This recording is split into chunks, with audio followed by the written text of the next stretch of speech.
Hi everyone, good morning. मैं पंकज मौर्य, आप सबका स्वागत है आपके अपने यूट्यूब चैनल में। आज हम लोग देखेंगे टॉप 50 एमसीक्यूज का पार्ट 6, जो कि आपके UP TGT, PGT, BPSC, TRF 4.0 के लिए बहुत ज़्यादा क्रूशियल होने वाला है।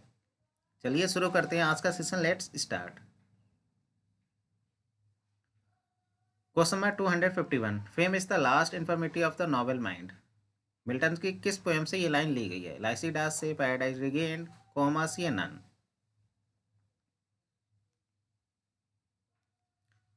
क्वेश्चन नंबर 251 का करेक्ट आंसर हो जाएगा ऑप्शन ए, लाइसिडास पोएम से ये लाइन ली गई है। एक्सप्लेनेशन देखते हैं अब इसका। लाइसिडास पोएम है जॉन मिल्टन ने लिखी है 1637 में, एक पेस्टोरल एलेजी है। अपीयर्ड हुई है 1638 में कलेक्शन ऑफ एलेजी में, जस्टा यूडाडो किंग नोफरागो में। ये पोएम डेडिकेटेड है एडवर्ड किंग, जो कि फ्रेंड है मिल्टन के कैम्ब्रिज यूनिवर्सिटी के। एडवर्ड किंग की मौत Irish Sea off the coast of Wales में डूबकर हो गई थी 1637 में। 193 लाइन की पोएम है, रीपब्लिश हुई थी 1645 में। इस पोएम की स्टार्टिंग पेस्टोरल इमेज के साथ होती है, लॉरेल्स और मैटल्स, जो कि सिंबल्स है पोएटिक फेम का। Question number 252, how many English sonnets in all were written by Milton. Milton के द्वारा कितनी इंग्लिश सोनेट्स लिखी गई है?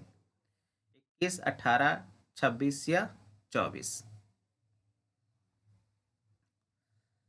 क्वेश्चन नंबर 252 का करेक्ट आंसर हो जाएगा option b, 18 English sonnet Milton के द्वारा लिखी गई है। Question number 253, what is the Milton's on the nativity of Christ. Milton की नेटिविटी ऑफ क्राइस्ट क्या है? सोनेट है, लिरिक है, आइडियल है या ओड है?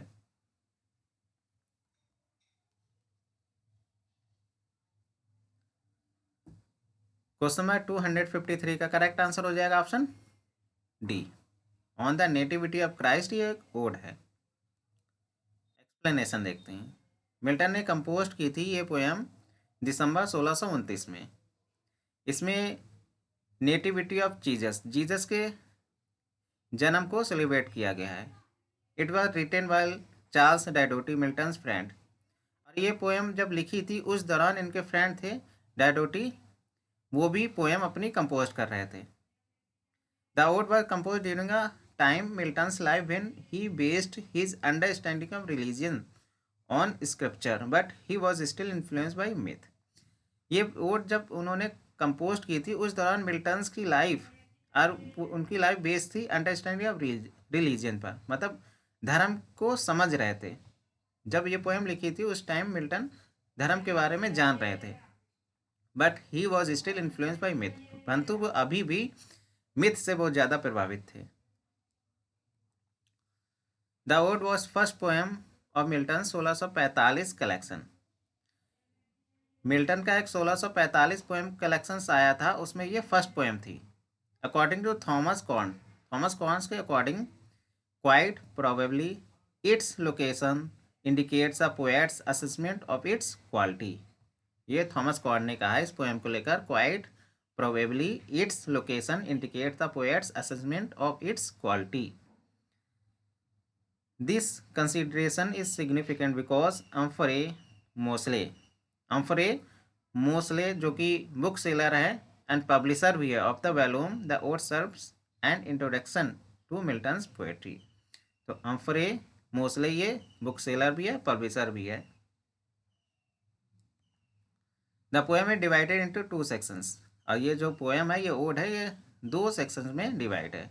एक him comprises the bulk of poem 27 stanzas prefaced by 4 stanza introduction, मतलब 4 स्टैंजा का इंट्रोडक्शन है, और द हिम जिसमें 27 स्टैंजा है, 27 स्टैंजा है। तो 2 सेक्शंस है, एक तो इंट्रोडक्शन हो गया, दूसरा the him.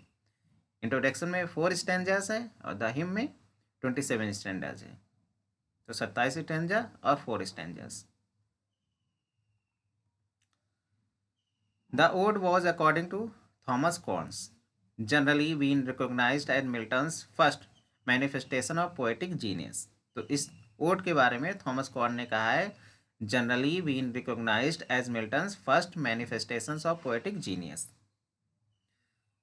He further claims that the ode, और भी क्लेम किए हैं इस ओड पर, और कहा है कि rises in many ways above the rather commonplace achievements of Milton's other devotional poems and stands out from the mass of other early Stuarts poem about Christmas.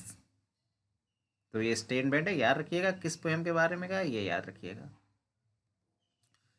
Question number 254, Milton वारो the idea theme of commerce.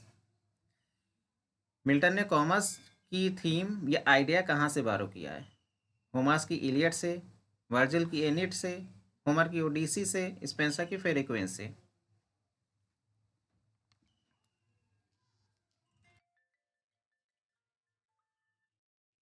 Question number 254 का correct answer हो जाएगा option सी, Homer की ओडिसी से। Very important question है। जो Milton ने commerce के लिए जो आइडिया है थीम बारो किया है वो होमर्स की ओडिसी से बारो किया है। एक्सप्लेनेशन देखिए, the mass contrast the virtue of private heroism with the revelry of the court. इस मास्क में दिखाया गया है वर्चू ऑफ प्राइवेट हीरोइज्म को, रिवेलरी ऑफ द कोर्ट को। In the mask a young women named the lady. इस mask में एक यंग वुमेन आई है जिसका नाम द लेडी है। लॉस्ट इन द वुड, जंगल में खो जाती है।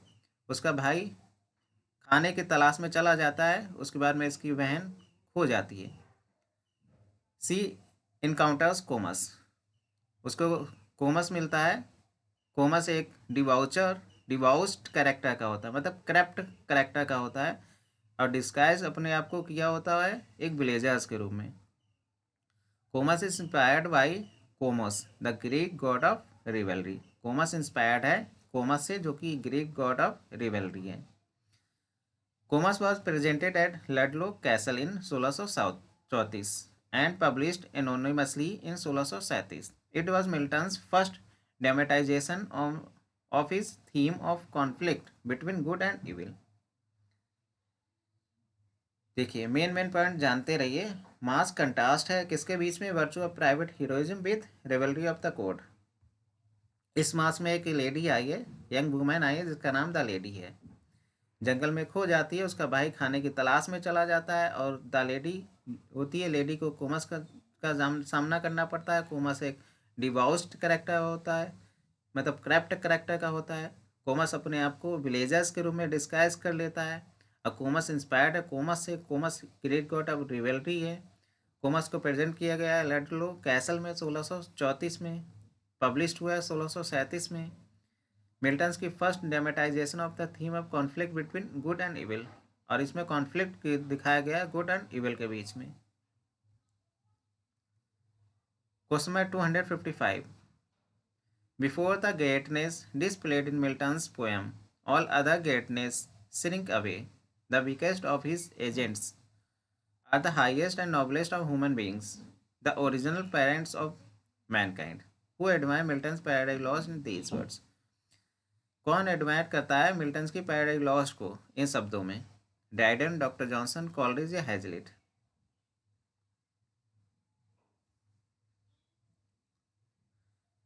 इसका करेक्ट आंसर हो जाएगा ऑप्शन बी। डॉक्टर जॉनसन ने पैराडाइज लॉस्ट को लेकर ये कहा है कि before the greatness displayed in Milton's poem all other greatness shrink away, the biggest of his agents are the highest and noblest of human beings, the original parents of mankind. ये जो statement ये doctor Johnson ने अपने work life of Milton में कहा है। Life of Milton किसकी work है? डॉक्टर जॉनसन की है। इसी में इन्होंने ये स्टेटमेंट दिया है। Question number 256, Milton's Paradise Lost is divided into the same number of books. Faerie Queene, Iliad, Odyssey, Divine Comedy. मतलब मिल्टन्स की पैराडाइज लॉस्ट जितने पार्ट्स में डिवाइडेड है, जितने बुक में डिवाइडेड है, उतने ही बुक में दूसरा कौन सा वर्क डिवाइडेड है? फेरी क्वीन डिवाइडेड है, इलियड, ओडिसी या divine comedy?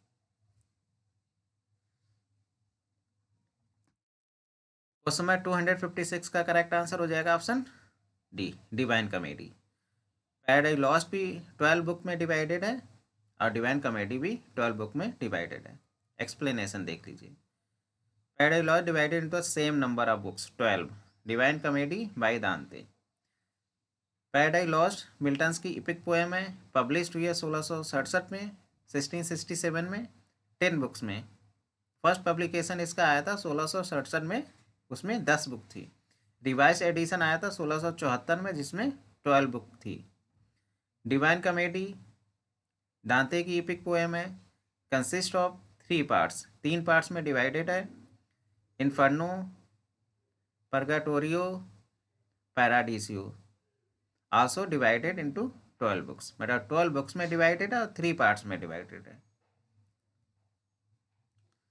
Paradise lost EPIC poem है, लिखी गई है ब्लैंक वर्स में, और ये बताती है biblical story of Adam and Eve की fall from grace. The poem is considered to Milton's masterpiece and one of the greatest poem in the English language.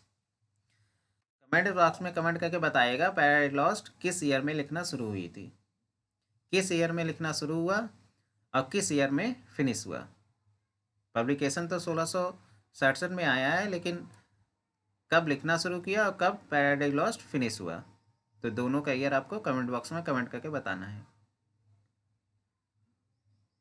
First edition of Paradise lost published in London. जो first edition है Paradise lost का, London में publish हुआ था 1667 में। Second edition आया था 1674 में with some amendments.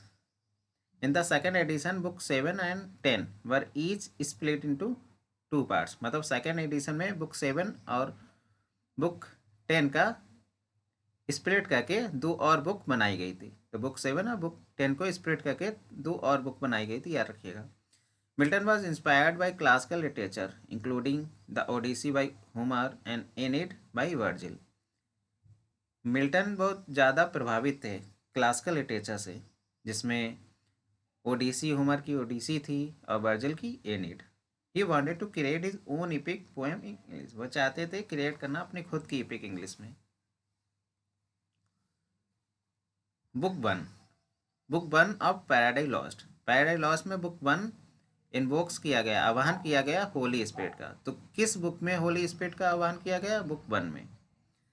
Not a traditional classical music but as a divine source of inspiration, एक डिवाइन सोर्स है इंस्पिरेशन का, जिसमें लाइन आई है assert eternal providence and justify ways of God to man. ये बुक फर्स्ट की theme है। Paradise Lost book third open with the invocation to holy light. Holy light या होली स्पिरिट, बुक 1 में Holi spirit आई है और book 3 में Holi spirit आह्वान किया गया है। In Milton's Paradise Lost book 7 Milton invokes Urania the muses of astronomy. अब देखिए बुक 1 में इन्वोकेशन आया है जिसमें आह्वान किया होली स्पिरिट का, बुक 3 में आह्वान किया गया है होली स्पिरिट या होली लाइट का, और बुक 7 में आह्वान किया गया है यूरेनिया का, म्यूसेस ऑफ एस्ट्रोनॉमी का। तो किस बुक में किसका आह्वान किया गया याद रखिए, पूछ लेंगे Urania the muses of astronomy का आह्वान किस बुक में हुआ है, तो आप बता देंगे बुक 7 में हुआ है। होली स्पिरिट का किस में हुआ है, तो बुक 3 में हुआ है और बुक 1 में हुआ है। तो 3 बुक में इन्होंने इन्वोकेशन को दिखाया है, तो बुक 1, बुक 3, बुक 7 में। Question number 257, what post did Milton hold during the government? Latin secretary, personal secretary to Cromwell, education secretary या प्यूरिटन सेक्रेटरी? किस पोस्ट पे मिल्टन थे during the government?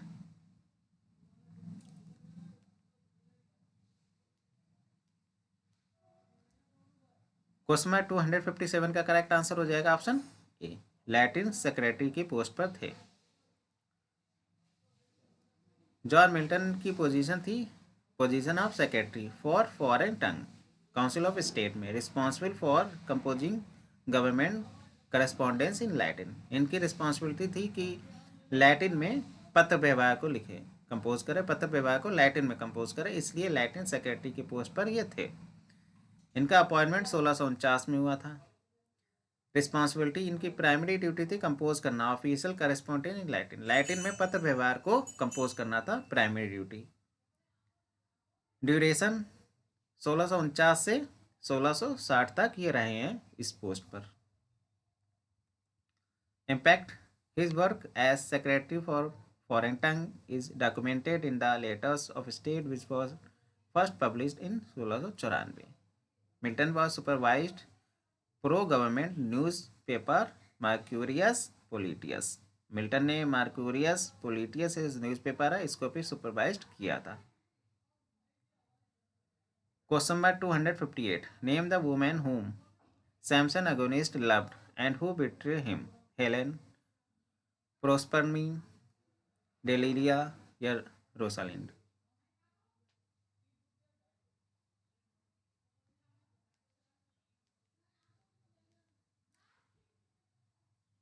Question number 258 का करेक्ट आंसर हो जाएगा option सी, डेलिलिया। Samson agonist जिस women से love करते थे, जिसने धोखा दिया, उसका नाम था डेलिलिया।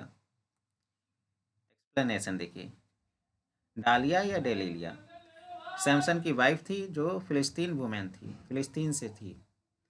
सेंट्रल फिगर था स्टोरी सैमसन डाउनफॉल, सैमसन का डाउनफॉल में इसका सेंट्रल फिगर था। Betrayal, Delilah be bribed by the Philistine lords, uses her charm and cunning to coax Samson into revealing the secret of his strength, which is his long hair.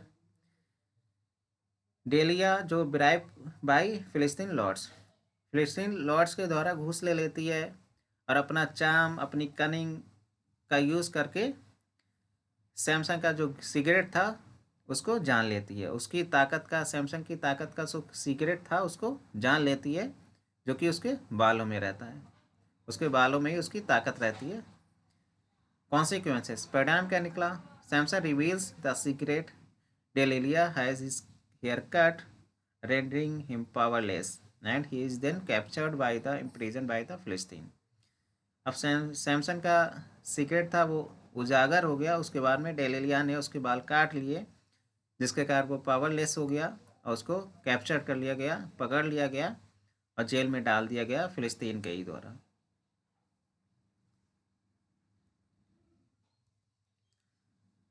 Question number 259,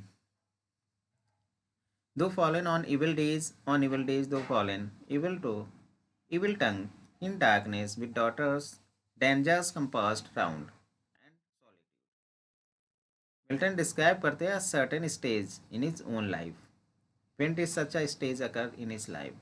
Milton ने किस as को दिखाया है, किस stage को दिखाया है इन्होंने लाइफ, अपनी लाइफ की किस स्टेज को दिखाया है? दो फॉलन ऑन इविल डेज दो fallen and evil tongues in darkness and with dangers compassed round and solitude।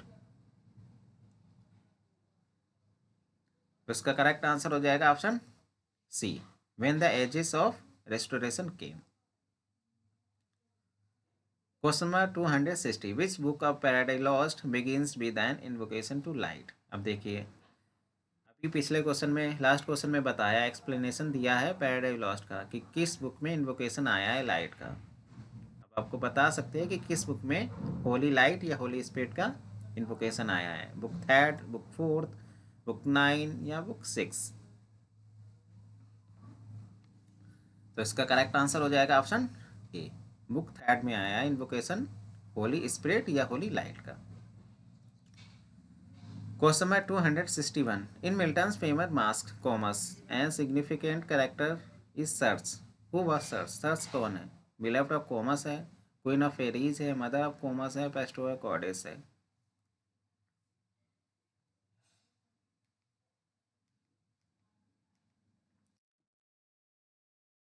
Question number 261 का करेक्ट आंसर हो जाएगा option c, mother of Comus. Question number 262, captain or colonel or knight in arms, this is the first line of the sonnet written by Milton. Milton की first sonnet से ये line ली गई है। किस sonnet की फर्स्ट लाइन है? To the Lord General Cromwell की है, टू लॉर्ड जनरल फेयरफैक्स की है, when the assault was the intended to the city की है, on the late massacre in Piedmont की है। किस सोनेट की फर्स्ट लाइन है captain or colonel or knight in arms?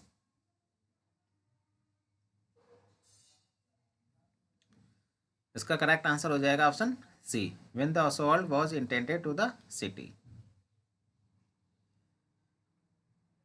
Milton की ये पोएम 1642 में लिखी गई थी during a time of political unrest when an attack on London by Charles first was feared. Milton called for heroes to defend the city and promised to immortalize their names in his poetry.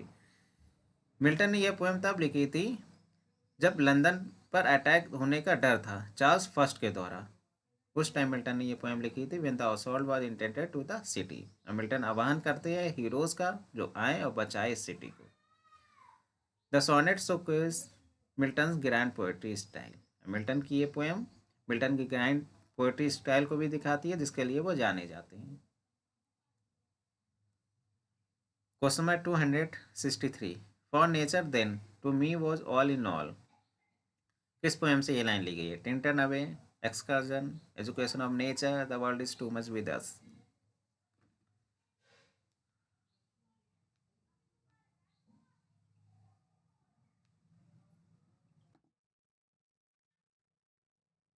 Question number 263 का correct answer हो जाएगा option A. Tintern Abbey की line है for nature then to me was all in all. Question number 264 me this unchartered freedom tires I feel the weight of chance desires. ये line किस poem से ली गई है? Laodamia, leech gatherer, O to duty, Michael. इसका correct answer हो जाएगा option C, O to duty से ये लाइन ली गई है। Question number 265 Wordsworth was honoured with a visit by the queen dowager in. Queen dowager के द्वारा मिल्टन को जो विलियम वर्ड्सवर्थ को ऑनर सम्मानित किया गया था एक विजिट के साथ। 1842 में सम्मानित किया गया था या 1841 में, 1840 या 1843? किस ईयर वर्ड्सवर्थ को सम्मानित किया गया था क्वीन डॉगर के द्वारा?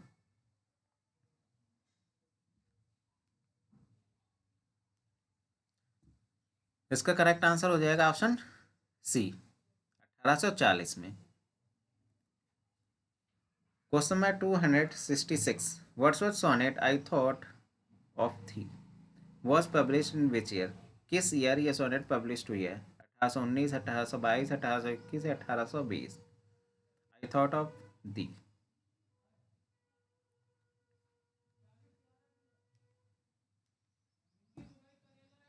इसका करेक्ट आंसर हो जाएगा ऑप्शन डी, 1820 में। तो ये जानते रहिए कि आई थॉट ऑफ दी किसकी सोनेट है? तो वर्ड्सवर्थ की सोनेट है। इस सोनेट को आफ्टर थॉट के नाम से भी जानते हैं। 1820 में पब्लिश हुई है। ये पार्ट है रिवर डेटन। रिवर डेटन का एक पार्ट है जो कि अ सीरीज ऑफ सोनेट्स है। अब कमेंट बॉक्स में कमेंट करके बताइएगा कि रिवर डेटन में कितनी सोनेट्स है, कितने सोनेट की सीरीज है। इसको मैंने बताया, एक्सप्लेन किया है सिलेक्शन बैच में। तो जाइए सिलेक्शन बैच देखिए जाके, वहाँ पे इसका एक्सप्लेनेशन आपको मिल जाएगा कि रिवर डेटन में कितने सोनेट की सीरीज है। The collection also include other poem. इस जो सोनेट सीरीज है इसमें एक और पोएम बहुत फेमस है, वंडा कोर एंड जूलिया। तो ये पोएम का नाम जानते रहिए, किसकी सोनेट है ये जानते रहिए। वर्ड्सवर्थ की सोनेट है आई थॉट ऑफ दी, जिसको आफ्टर थॉट के नाम से भी जानते हैं। वंडा कोर एंड जूलिया ये भी रिवर डेटन का ही एक पार्ट है। Question number 267 words of poem the excursion belongs to the period between. The excursion ये वर्ड्सवर्थ की पोएम है, इसके टाइम पीरियड बताना है, किस टाइम पीरियड से ये बिलोंग करती है। 1790 से 1797, 1790 से 1798, 1791, 1797 या none of A B C.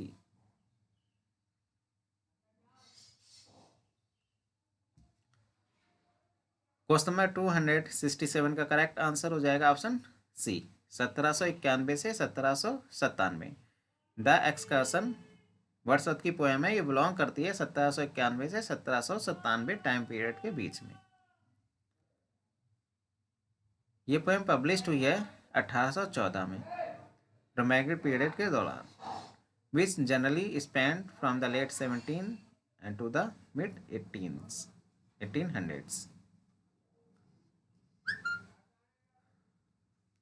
Question number 268 Wordsworth sonnet scorn not the sonnet was published in which year. किस ईयर ये सोनेट पब्लिश्ड हुई थी? 1825, 1827, 1820 या none.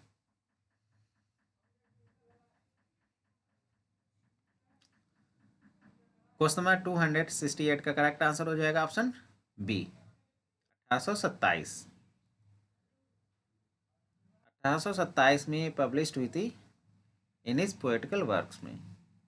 Autograph manuscripts, the autograph manuscript is signed by Wordsworth and dated title 1843।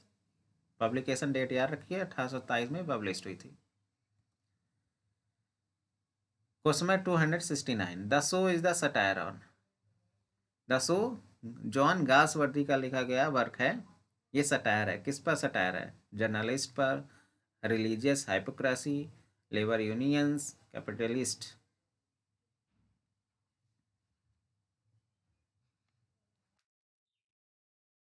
इसका correct answer हो जाएगा option ए, journalist पर। The show satire है ऑन जर्नलिस्ट। जॉन गासवर्दी की किस प्ले की क्या थीम है? थीम हमें याद रखिएगा, एग्जाम में थीम ही पूछी जाती है। The show is a play by John Galsworthy. अब कौन सा वर्क प्ले है, नॉवेल है जॉन गासवर्दी का, ये भी जानते रहिए। द शो ये प्ले है। Question number 270, the escape depicts the pitiable condition of.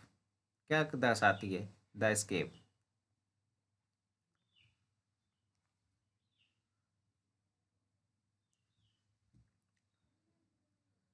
Question number 270 का करेक्ट आंसर हो जाएगा option B, the person who come out from the jail after completing their term of imprisonment.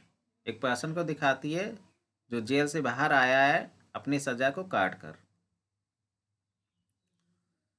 The escape British army captain Matt Denant की story है। ये character याद रखिए कि कौन सा करेक्टर किस वर्क में आया है, किस प्ले में आया है। तो मैट डीनेंट द एस्केप में आया है, इसी की स्टोरी है। Kills a police officers while defending a prostitute. Matt Denant को एक पुलिस ऑफिसर के द्वारा गलती से मार दिया जाता है प्रोस्टिट्यूट के बचाव में, leading to his imprisonment and subsequent escape. तो मैट डीनेंट करेक्टर किस प्ले में आया है? द एस्केप में आया है। Question number 271, the skin game brings out the conflict between.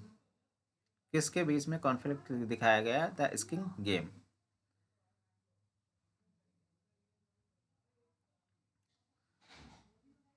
Question number 271 का करेक्ट आंसर हो जाएगा option B, landed aristocrats and the industrialist के बीच में कॉन्फ्लिक्ट दिखाया गया है। द स्किन गेम, इसमें कॉन्फ्लिक्ट दिखाया गया है between the old money Hillcrist and nouveau riche. Nouveau riche का मतलब नया नया जो अमीर बना हो। On flowers over land, land के ऊपर विवाद दिखाया गया है इसमें। Hillcrist and Hornblowers के बीच में कॉन्फ्लिक्ट दिखाया गया है। ये दो करेक्टर याद रखिए, इसके गेम में आए हैं। The play centers on the conflict between the establish landed Hillcrist and the rising wealthy Hornblower who represent the new industrial class. तो Hornblowers and Hillcrist के बीच में कॉन्फ्लिक्ट है, ये दो करेक्टर याद रखिएगा। Question number 272, the loyalties exposes clash of loyalties two words.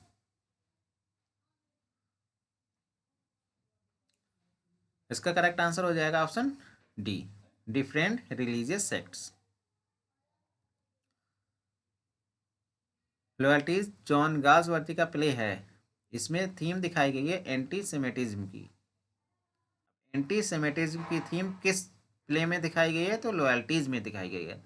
William Shakespeare के किस प्ले में एंटी सेमेटिज्म की थीम दिखाई गई है? कमेंट बॉक्स में कमेंट करके बताइएगा, मैं बता चुका हूँ ये क्वेश्चन भी। तो लॉयल्टीज प्ले में एंटी सेमेटिज्म की थीम दिखाई गई है।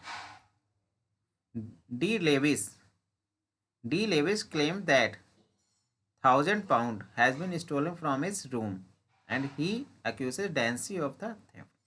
डी लेविस दावा करता है कि 1,000 पाउंड उसके कमरे से चुरा लिए गए हैं। अब वो आरोप लगाता है कि डैंसी के द्वारा ही चुराए गए हैं। Question number 273, the play Justice is the satire on which of the following. Justice play किस पर सटायर है?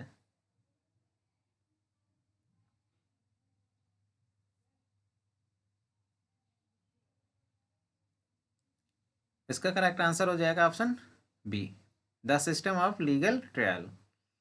जो जस्टिस प्ले है ये सटायर है system of the legal trial. Play में आया है, जस्टिस में आया है, एक्ट थर्ड और सीन थर्ड में आया है। Powerful depiction of Falder agony in solitary confinement in facing the cruelty of the system. तो सोलिटरी कन्फाइनमेंट के रूप में किसको दिखाया गया है? फॉल्डर को दिखाया गया है। फॉल्डर एक जूनियर क्लर्क होता है। Forge a cheque to help Ruth Honeywill. Falder एक जूनियर क्लर्क होता है जिसको फंसा दिया जाता है। ये जाली चेक पर 9 का 90 बना देता है रुथ हनीबिल की मदद करने के लिए। रुथ हनीबिल से ये हेल्प करने लगता है और ये भाग जाता है, लेकिन पकड़ लिया जाता है। तो विलियम फॉल्डर है सोलिटरी कन्फाइनमेंट के रूप में दिखाया गया है। Question number 274, Galsworthy writes Jocelyn was a. Jocelyn क्या है? स्टोरी है, पोएम है, प्ले है, नॉवेल है?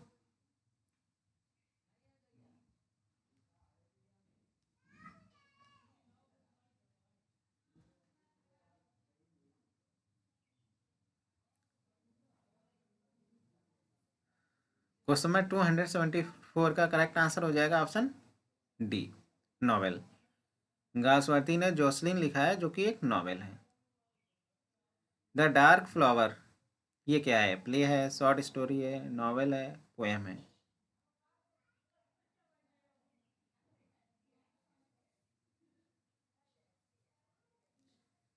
क्वेश्चन नंबर 275 का करेक्ट आंसर हो जाएगा option D, novel. Dark flower ये भी एक नॉवेल है। डार्क फ्लावर में स्टोरी दिखाई गई है मार्क लेनन की स्टोरी डार्क फ्लावर में दिखाई गई है। 30 साल का स्पैनिंग है, स्पैनिंग ऑलमोस्ट 30 ईयर्स की स्टोरी है। ऑक्सफोर्ड के दिनों से लेकर मैरिज तक की इसमें स्टोरी दिखाई गई है। Story divided 3 parts, spring, summer, autumn, 3 parts में डिवाइड है। गासवर्दी ने अपने प्रॉब्लम प्ले लिखी है। Henrik Ibsen, Arthur Pinero, Henry Arthur Jones या none of these?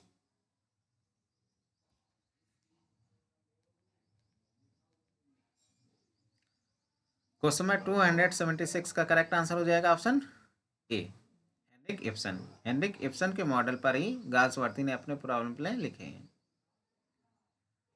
Question number 277, Galsworthy writes the white monkey was a. Very important question है TGT के point of view से। द व्हाइट मंकी क्या है? Short story है, poem है, novel है, play है? क्वेश्चन नंबर 277 का करेक्ट आंसर हो जाएगा option C, novel. White monkey एक नॉवेल है। एक्सप्लेनेशन देखिए इसका। व्हाइट मंकी गासवर्दी का ही नॉवेल है और इसमें दिखाया गया है फोरसाइट फैमिली को ही कंटिन्यू दिखाया गया है जो स्ट्रगल कर रही है with wealth, property and changing social values को। The story shift focus on the new generation, particularly Michael और Fleur Soames Forsyte Annette Lamotte की डॉटर होती है। इसी इनकी स्टोरी को द वाइट मंकी में दिखाया गया है। माइकल और फ्लोर की शादी हो जाती है।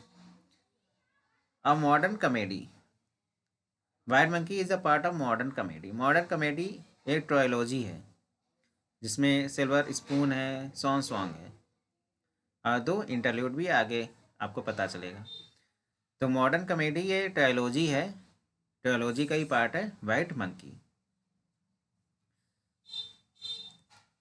अ modern comedy sequel to the Forsyte Saga का सिक्वल है। ये इसकी थीम है social mobility, class, changing values. 1924-1928 के बीच में ये लिखा गया है। ये ट्रोलॉजी जो मॉडर्न कॉमेडी है ये ट्रोलॉजी 1924 और 1928 के बीच में लिखा गया है, लेकिन पब्लिश हुई है 1929 में। मॉडर्न कॉमेडी पब्लिश हुई है 1929 में, याद रखिएगा। Sequel consist of 3 novels. Modern comedy जो ट्रायोलॉजी है उसमें 3 नॉवेल है और 2 इंटरल्यूड है। The white monkey, the silver spoon, swan song, ये 3 नॉवेल हैं मॉडर्न कॉमेडी में और 2 इंटरल्यूड है, silent wooing and passers by, ये 2 इंटरल्यूड है। तो first trilogy the Forsyte saga है, सेकंड ट्रायोलॉजी मॉडर्न कॉमेडी है, third trilogy the end of the chapter है। तो ये सेकंड ट्रोलॉजी है मॉडर्न कॉमेडी, इसमें 3 नॉवेल है, 2 इंटरल्यूड है। Interlude silent wooing and passers by, और 1929 में ये पब्लिश हुई है modern comedy. Modern comedy Soames Forsyte unhappy marriage to आयरिने। आयरिने सोम्स foresight की फर्स्ट वाइफ होती है, अनहैप्पी हैवी मैरिज के कारण इनका तलाक हो जाता है, अलग हो जाते हैं। फिर ये दूसरी शादी एनेट लेमोटी से करता है। एनेट लेमोटी से ही एक डॉटर का जन्म होता है जिसका नाम फ्लोर होता है। फ्लोर की शादी माइकल से कर दी जाती है।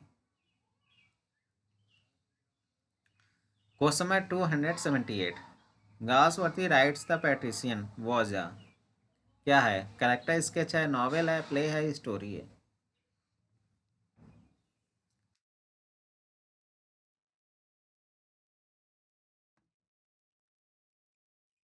क्वेश्चन नंबर 278 का करेक्ट आंसर हो जाएगा ऑप्शन बी, नॉवेल है। पैट्रिशियन भी एक नॉवेल है। एक्सप्लेनेशन देखिए।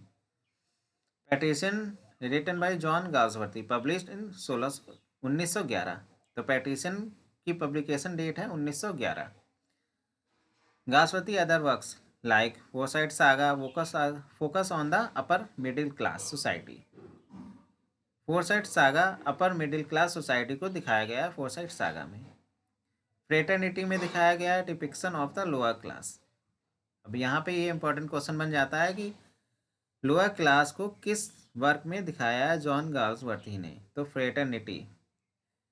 फ्रेटर्निटी में लोअर क्लास को दिखाया है। ज़्यादातर प्ले में इन्होंने अपर क्लास सोसाइटी को दिखाया है, लेकिन फ्रेटर्निटी में लोअर क्लास को दिखाया है। याद रखिएगा कि लोअर क्लास किस प्ले में दिखाया है, तो फ्रेटर्निटी में दिखाया है। इसमें एक कैरेक्टर है Mrs Hughes, whose husband is travelling her. उसका पति उसको बहुत परेशान कर रहा होता है, further highlighting the struggles of the lower classes.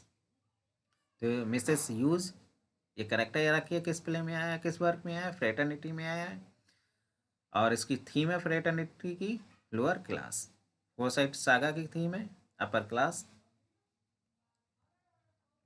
Country house 1907 में लिखा गया था, ये भी एक नॉवेल है। इसमें भी देखिए अपर क्लास वर्ड को दिखाया गया है।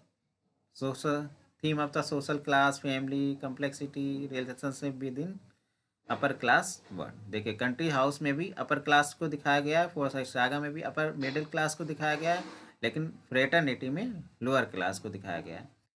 फ्रीलैंड्स 1915, फ्रीलैंड्स ये भी नॉवेल है, part of the series of war time है लिरिकल नॉवेल्स। तो ये वॉर टाइम सीरीज का ही पार्ट्स है और ये लिरिकल नॉवेल है, 1915 में आया है। और इसमें दिखाया गया है फर्स्ट वर्ल्ड वॉर को इंक्लूड किया गया है। Question number 279, Ann says to her father, Ann अपने फादर से कहती है, you know what you really are, I suppose a sickly sentimentalist. This line taken from which of the following play, किस play से ये लाइन ली गई है? Pigeon, family man, the strife या मेल? एन करेक्टर जिसको पता होगा वो बता देगा ये लाइन किस प्ले से ली गई है।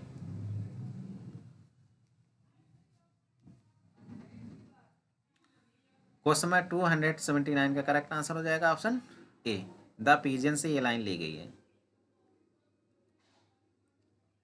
पिजन प्ले एक्सप्लोर करता है theme of compassion, social responsibility and the dynamics of giving focus on Christopher Wellwyn. Christopher Wellwyn character किस प्ले में आया है? द पिजन में आया है। क्रिस्टोफर बेल्विन इनकी डॉटर होती है एन। तो ये कैरेक्टर याद रखिए और इसकी थीम याद रखिए, theme of the compassion, social responsibility and the dynamic of giving. Christopher Belvin pigeon में आया, इनकी daughter Ann. Question number 280, Galsworthy writes the stone was, stone क्या है? प्ले है, नॉवेल है, शॉर्ट स्टोरी है, पोएम है? क्वेश्चन नंबर 280 का करेक्ट आंसर हो जाएगा option B, novel. The stone भी एक नॉवेल है।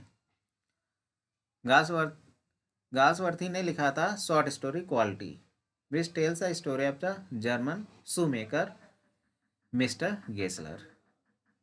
क्वालिटी गाल्सवर्थी ने लिखा था, एक शॉर्ट स्टोरी है, इसमें कहानी बताई गई है मिस्टर गेसलर की, जो कि जर्मन शूमेकर होता है। Question number 281, what is the central idea या theme of the silver box. Silver box की थीम या आइडिया क्या है।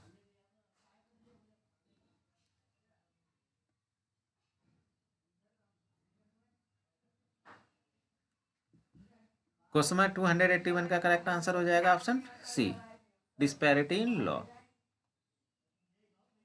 The play Joy expose the strain and stress of. Question number 282 का आंसर बताइए क्या होगा। द प्ले जॉय, जॉय एक प्ले है, एक्सपोज करता है स्ट्रेन एंड स्ट्रेस ऑफ।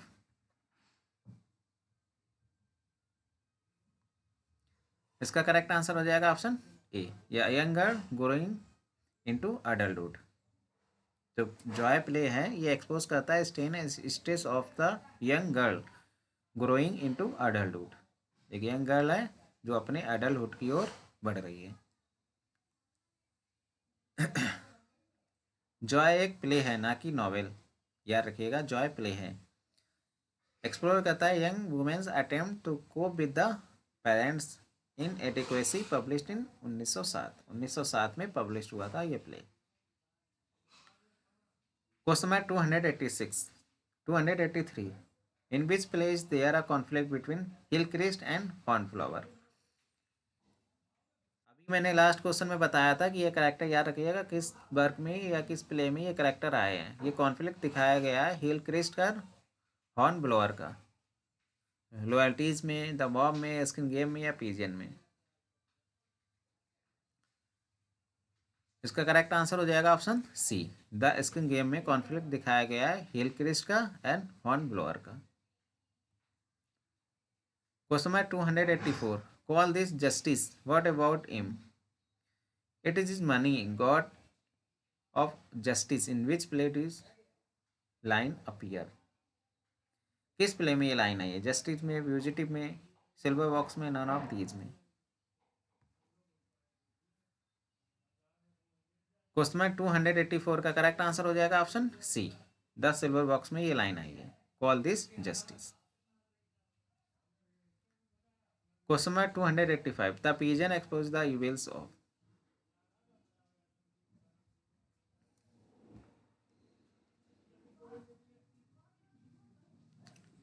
इसका करेक्ट आंसर हो जाएगा option C, shelter homes and poor homes. The pigeon जो कि 1912 में आया था, एक्सपोज करता है evil of shelter homes and poor homes की। द पिजन में करेक्टर है बेलबिन, डॉटर एन। एक फ्लावर सेलर आया है ग्यून बियर मेगन, तो ये करेक्टर याद रखिएगा। बेलबिन किस में आया है, द पिजन में आया है। ग्यून बियर मेगन किस में आया है, तो द पिजन में आया है। His novel island Pharisees 1904 reappeared as a play the pigeon 1912। ये वेरी इंपॉर्टेंट क्वेश्चन बन जाता है। जॉन गाल्सवर्दी में एक क्वालिटी थी कि वो ओल्ड नॉवेल को न्यू प्ले में कन्वर्ट कर देते थे, तो उन्होंने अपने पुराने नॉवेल आइलैंड फेरेसिस को एक न्यू प्ले में कन्वर्ट कर दिया था। तो ये इंपॉर्टेंट क्वेश्चन बन जाता है कि किस नॉवेल को कन्वर्ट करके अपना नया प्ले लिखा है। तो आइलैंड फेरेसिस को कन्वर्ट करके एक नया प्ले द पिजन लिखा है। आइलैंड फेरेसिस 1904 में आई है, द पिजन 1912 में आया है। Question number 286, the fugitive exposes the tragedy of.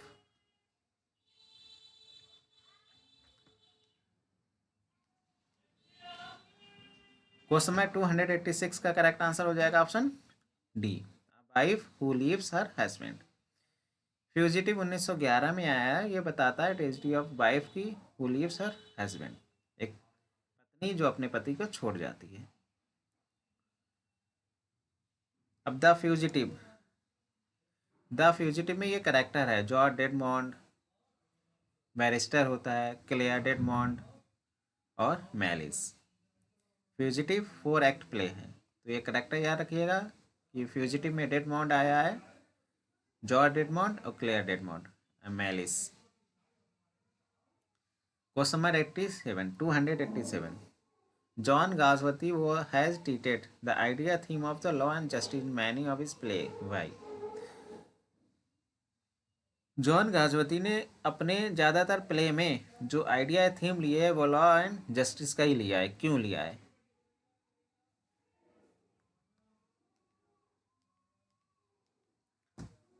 इसका करेक्ट आंसर हो जाएगा option C, because he was himself a qualified advocate, क्योंकि वो खुद एक क्वालिफाइड एडवोकेट थे, इसलिए उनके ज़्यादातर प्ले की थीम या आइडिया लॉ एंड जस्टिस ही होते हैं। Question number 288, what does Soames Forsyte symbolized in the novel?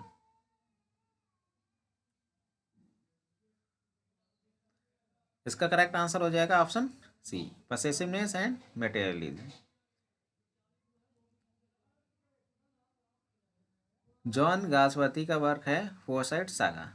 इसमें सोम्स फोरसाइट को सिंबलाइज किया गया है मटेरियलिस्टिक, पैट्रियार्कल, इमोशनली स्टैंड के रूप में। इसमें दिखाया गया है विक्टोरियन, एडवर्डियन, अपर मिडिल क्लास सोसाइटी को। कमेंट बॉक्स में कमेंट करके बताइएगा कि लोअर क्लास को किस वर्क में दिखाया है, अभी मैंने बताया है। Question number 289, explain there is a kind of merry war betwixt signior Benedick and her. कौन एक्सप्लेन करता है इस लाइन को? लियोनार्डो, हीरो, बीट्राइस या नन?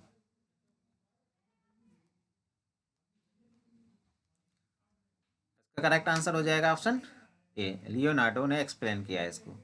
एक्सप्लेनेशन देखिए, मच अडो अबाउट नथिंग में लियोनार्डो ने एक्सप्लेन किया है। लियोनार्डो जो कि हीरो के फादर होते हैं, बीट्राइस के अंकल होते हैं, वो एक्सप्लेन करते हैं कि signior Benedick and Beatrice engage in a merry war of beat whenever they meet.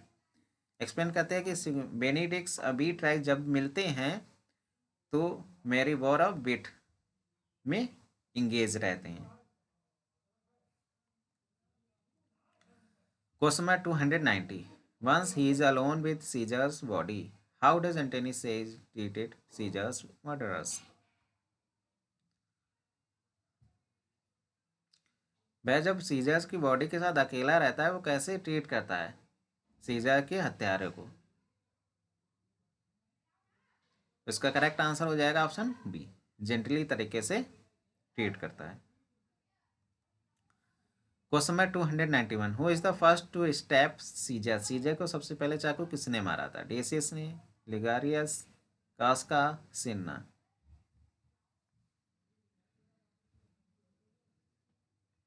Question number 291 का करेक्ट आंसर हो जाएगा ऑप्शन सी, कास्का ने सबसे पहले चाकू मारा था जूलियस सीजर को।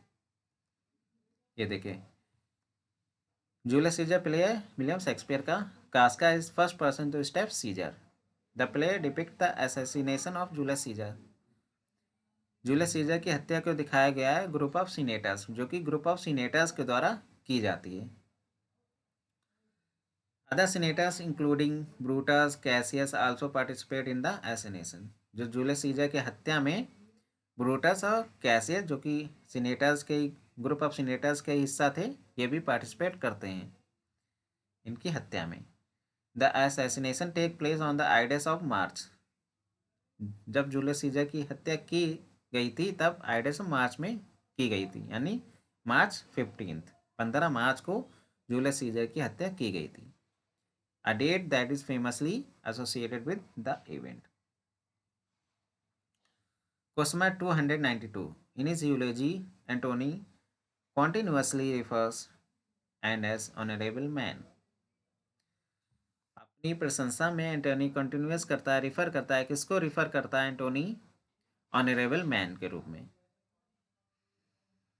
पास्ट रोमन लीडर्स को, ब्रूटस एंड कास्का को, ब्रूटस एंड कैसियस को, सीजर एंड ऑक्टेवियस को। क्वेश्चन नंबर 292 का करेक्ट आंसर हो जाएगा option C, Brutus and Cassius को। एक्सप्लेनेशन देखिए, जूलियस सीजर में एंटोनी रिफर करते हैं ब्रूटस एंड उनके कॉन्स्पिरेटर्स, ऑनरेबल मैन। ये एक सार्कास्टिक या मैनिपुलेटिव वे में वो कहता है, एंटोनी सार्कास्टिक या व्यंग करते हुए मैनिपुलेटिव वे में कहता है ब्रूटस और कॉन्स्पिरेटर्स को ऑनरेबल मैन। ये लाइन है, Brutus says he was ambitious and Brutus is an honourable man. ये मार्क एंटोनी ने कहा है। Question number 293, Shakespeare seems to have based his play on a biography of Julius Caesar provided by which ancient story.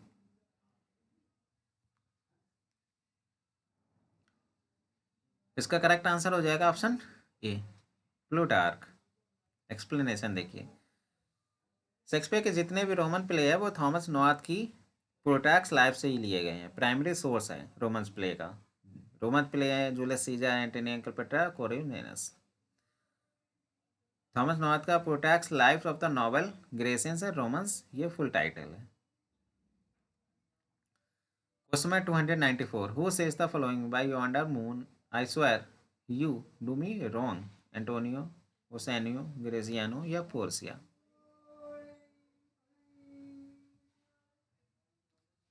Question number 294 का correct answer हो जाएगा option सी, ग्रेसियानो कहता है। Merchant of Venice में ग्रेसियानो कहता है by yonder moon I swear do you me wrong. The Jew Malta primary source है इसका। गियोवैनी फियोरेंटिनो नोवेला है। इल पेकोरोनो, ये भी सोर्स है मर्चेंट ऑफ वेनिस का। कंपोज किया गया है, लिखा गया है इसको 1596-1597 के बीच में। अ क्वार्टर एडिशन 1600 में ये पब्लिश हुआ था first. Question number 295, over how many days does the action of the tempest take place. 2, 1, 3, 4। कितने दिनों में टेम्पेस्ट प्ले को परफॉर्म किया गया था। इसका करेक्ट आंसर हो जाएगा ऑप्शन बी, 1। एक दिन में ही द टेम्पेस्ट प्ले को परफॉर्म किया गया था, क्योंकि the Tempest Aristotle unities time place and action को फॉलो करता है। तो कौन सा प्ले विलियम शेक्सपियर का यूनिटीज को फॉलो करता है, टाइम प्लेस एंड एक्शन, तो टेम्पेस्ट फॉलो करता है। एक और वर्क है विलियम शेक्सपियर का, एक और प्ले है जो अरिस्टोटल की unities time place and action को फॉलो करता है। कौन सा प्ले है, कमेंट बॉक्स में कमेंट करके बताइएगा। एक तो टेम्पेस्ट हो गया, दूसरा कौन सा है वो कमेंट बॉक्स में कमेंट करके बताइएगा। Question number 297, who is the trying to court Olivia at the beginning of the play. Sebastian Orsino, Cesario Orsino, Festy, Cesario Orsino, sir Andrew Aguecheek. Play के शुरुआत में ओलिविया को कौन लुभाता है।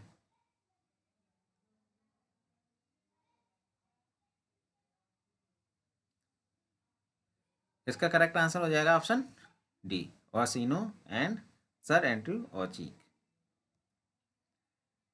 12th नाइट प्ले में duke Orsino और sir Andrew ऑचिक ये try करते हैं ओलिविया को लुभाने के लिए, जबकि he is initially mourning and refuse both of them, वो दोनों को रिजेक्ट कर देती है क्योंकि वह दुख मना रही है क्योंकि उसके भाई की हत्या कर दी गई थी। Sir Toby Belch Olivia kinsman, sir Toby Belch Olivia का किंग्समैन होता है, brings his friend sir Andrew Aguecheek. Sir Toby Belch अपने फ्रेंड सर एंड्रयू ऑचिक को लाता है ओलिविया को लुभाने के लिए, but he is seen as foolish and unsuccessful in his attempt.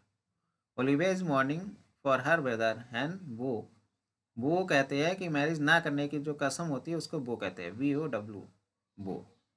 Specially marriage के लिए यूज होता है, ये 1 वर्ड का क्वेश्चन भी है। स्पेशली मैरिज के लिए यूज होता है, मैरिज ना करने की जो कसम होती है उसको वो कहते हैं। तो ओलिविया ने कसम खाई है कि वो शादी नहीं करेगी फॉर 7 ईयर्स, 7 साल तक वो शादी नहीं करेगी। क्यों नहीं करेगी, कि वो दुख मना रही है अपने भाई का। 12th नाइट का जो सोर्स है, इंस्पिरेशन है गिलिन गैंडेटी द डिसीव्ड वंस। एक तो ये है, एक अपोलोनियस एंड सीला, ये 2 सोर्स हैं 12th नाइट के।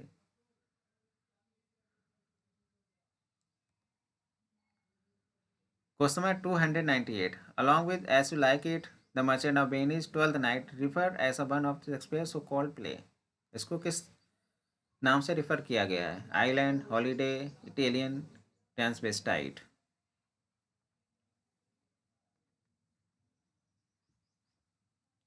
क्वेश्चन नंबर 298 का करेक्ट आंसर हो जाएगा ऑप्शन डी, ट्रांसवेस्टाइट। तो as you like it the merchant of Venice twelfth night को ट्रांसवेस्टाइट प्ले के रूप में रिफर किया गया है। ट्रांसवेस्टाइट होता क्या है, इसमें कोई पर्सन अपने आप को डिस्गाइज कर लेता है मेल या फीमेल के रूप में। जैसे एज यू लाइक इट में रोसालैंड डिस्गाइज कर लेती है अपने को, मर्चेंट ऑफ वेनिस में पोर्सिया डिस्गाइज कर लेती है अपने आप को, ट्वेल्थ नाइट में वॉयला डिस्गाइज कर लेती है। तो ट्रांसवेस्टाइट का मतलब होता है कोई पर्सन जो डिस्क्राइब कर लेता है अपने आप को मेल या फीमेल में, तो उसको बोलते हैं ट्रांसवेस्टाइट। तो ये प्ले शेक्सपियर के ट्रांसवेस्टाइट प्ले कहलाते हैं, ये कहे जाते हैं। As you like it, merchant of Venice और twelfth night. Question number 299, the grave digger scene in Hamlet is an example of. Grave digger scene Hamlet में आया है, ये किसका एग्जाम्पल है? हमासिया का, कॉमिक रिलीफ का, इंटरनल कॉन्फ्लिक्ट का, एक्सटर्नल कॉन्फ्लिक्ट का। तो ग्रेव डिगर सीन किस प्ले में आया है, ये भी याद रखिए कि हैमलेट प्ले में आया है, और ये एग्जाम्पल है कॉमिक रिलीफ का। इसका करेक्ट आंसर हो जाएगा option B, comic relief. Question number 300, A Shakespearean tragedy is essential a tale of suffering and calamity conducting to death. Who state? किसने कहा है? Edward Auden, T S. Eliot, A C. Bradley, Matthew Arnold.